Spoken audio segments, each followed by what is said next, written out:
Good morning, everybody. Last night was a pretty rough night. Actually, I guess we're in Nashville. We should say good morning, y'all.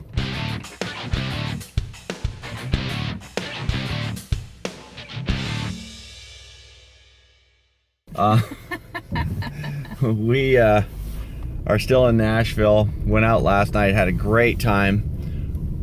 But it was pretty rough going to sleep. Sleeping last night was rough. We'll talk about that in just a second, but we went to this bar called Third and Lindsley. I guess it's a little honky-tonk here in town. And our friends here, Sean and Leanne, told us we should go check out this band, the Time Jumpers. And then Vince Gill showed up. So, show you a little bit of that, and then we'll talk about last night.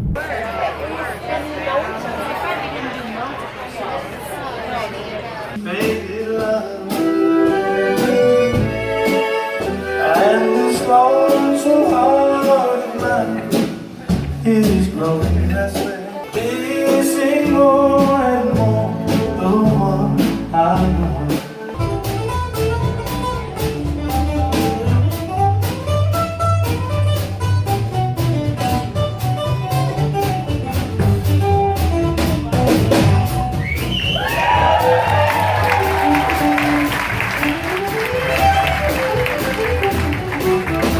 So, according to everybody on the channel and everybody but us, because we're like Vince Gill, Vince Gill's a big deal, but we don't know who he is. But I can say this: he was an awesome musician, and his band were phenomenal. And the show that we saw, I think, was something reminiscent of what I thought the Grand Ole Opry would be. So that was pretty cool, going through a tunnel here. So that was pretty cool. But last night, the thunderstorm that came through here and the amount of rain that came through here was unbelievable. Did you get any sleep last night?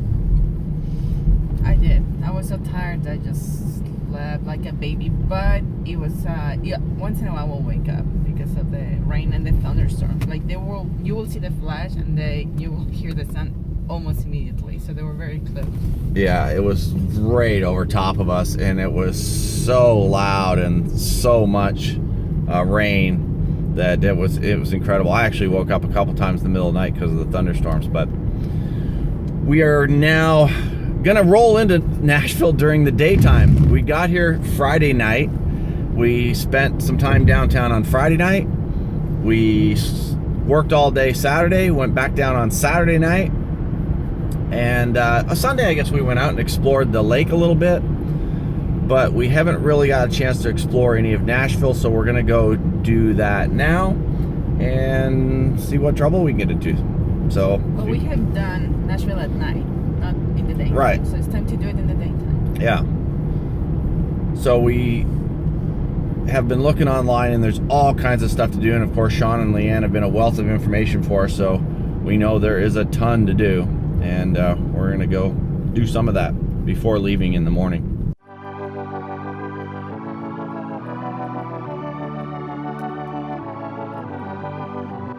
I'm holding on, if I was gone. Someday I know I'll finally make it through the gates. Just have to wait.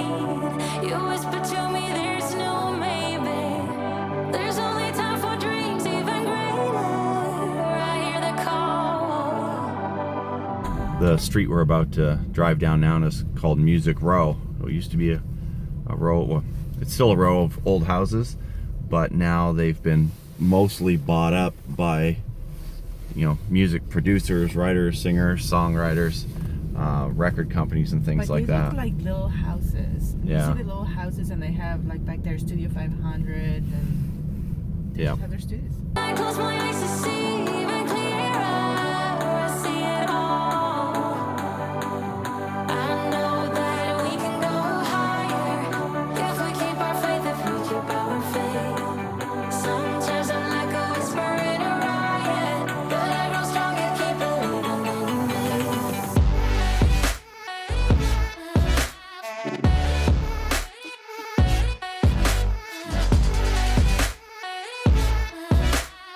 Our first stop here in Nashville is what is called the Parthenon, and It's an exact replica of the Parthenon in Athens, Greece. Full-size scale. Full-scale replica, yep. And I guess Nashville was known as the Athens of the South. This building was built originally in 1897 for the Tennessee Exposition, and was going to be a temporary structure. It was built out of wood and bricks and plaster, who knows. And then it was so popular and it was going to cost so much to take it down that they wound up just leaving it up. But then it was rebuilt in the early 1900s and put in its present state, now obviously out of cement. So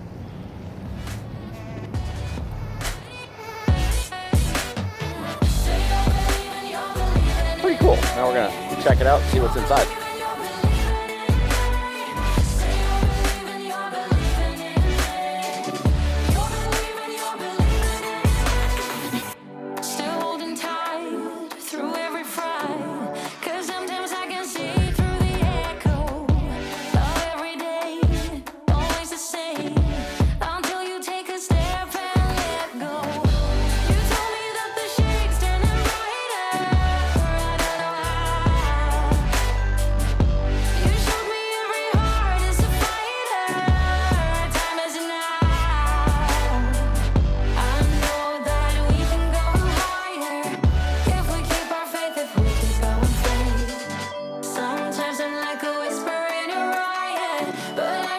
So these two Greek goddesses, the large one is the goddess Athena, the smaller one in her right hand is the goddess Nike, which is the goddess of victory.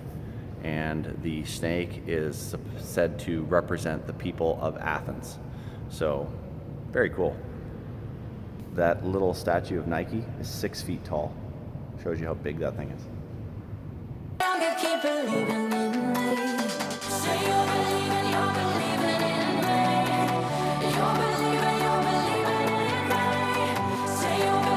All right, so we're out of the Parthenon here in Nashville and talk a little bit about what we saw inside.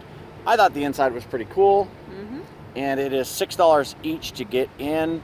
And like we were talking about, you know, $6, is it worth it? Yes. At the beginning, I was like, oh, maybe I won't pay $6. I mean, they have an art gallery there, and they have the big statue that you saw. But that's pretty much it, right? It's like it's all about the history, how they build it.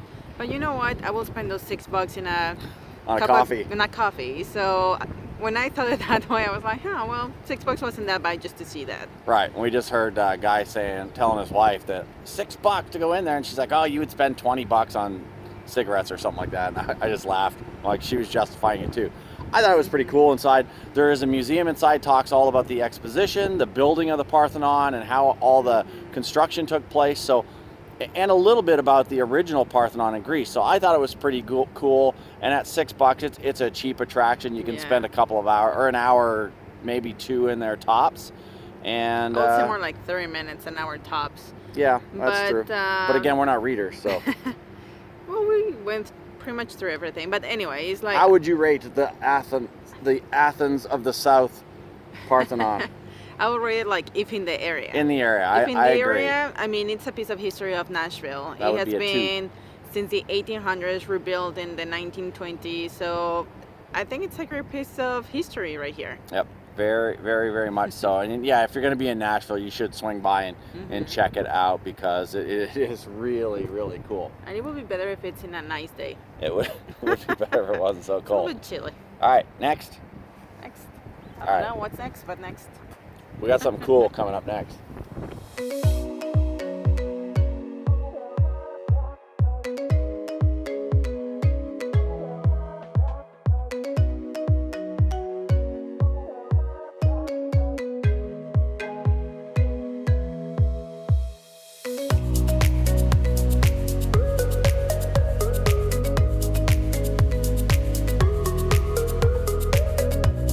We've now made it into the Gaylord Hotel, and if you guys know anything about Gaylord hotels, they're pretty amazing.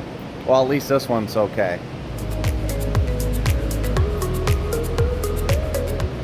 It's looking a lot like Christmas. Looking a lot like Christmas, and it's very, very cool. Takes up the largest area, square footage, than any hotel in the country.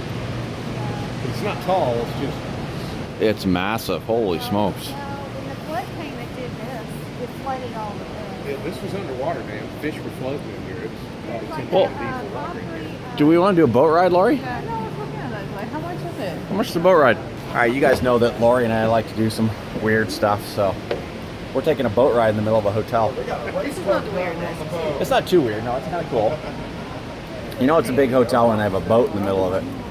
We don't expect this to be anything like the Maid of the Mist at Niagara Falls, I don't think. Holds about 450,000 gallons of water.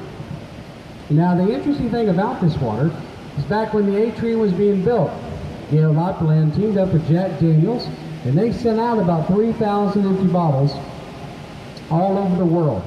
Asked folks to put in samples of the local waters and send them back to us. So we got a little over 1,700 bottles from all 50 states and 30 different countries. Matter of fact, the first bottle came from the Jordan River.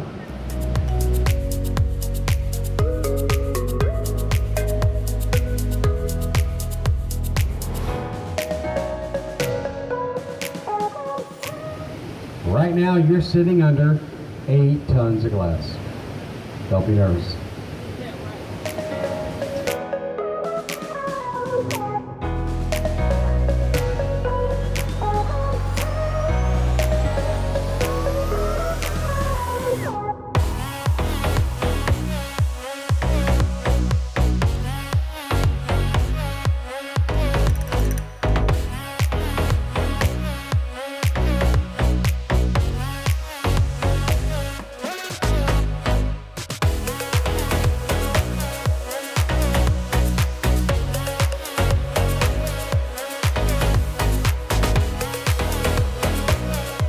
This is just like the journey behind the falls at Niagara Falls.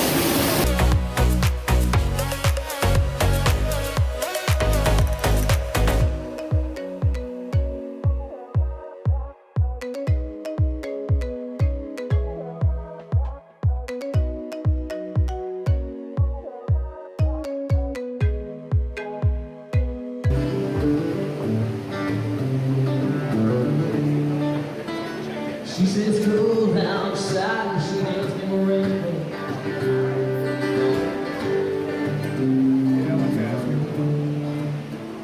I always heard about things like that. An event that they're going to be part of. We mentioned it a little bit earlier last week. SIP Tennessee is going on. We're going to talk next. This is pretty cool here. This is WSM Radio, the home of the Grand Ole Opry. You can hear the woman talking right in here. So that's kind of cool. Check them out. It's got to be weird to have your office where everyone can see you working. And we're now in the main lobby of the Magnolia section of the Grand Ole Opry Hotel, or Opryland Hotel, and pretty cool. That is a really badass chandelier. Lori, are you ready for refreshments? Where is it? Where's Jack Daniels? It's down that way. I think Jack Daniels is closed. Lori, I don't think this is the first time you've had conversations with Jack Daniels. I have nothing to say.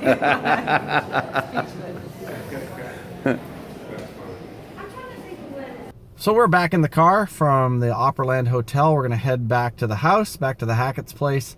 And just a helpful hint for everybody.